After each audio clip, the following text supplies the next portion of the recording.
This testimonial is brought to you by #Score, Marketing Division, Sufi Guidance Channel. वालेकुम सलाम।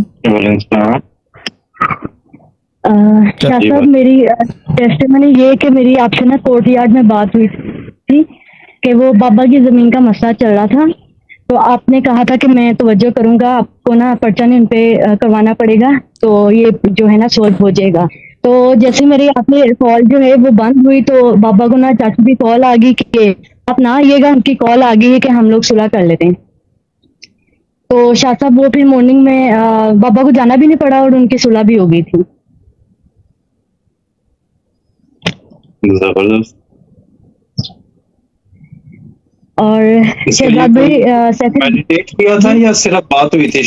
कल check करो, सिर्फ बात हुई थी शाह साहब से बात हुई थी बस। पावर बहुत है ना शहजाद भाई, टू मच पावर सब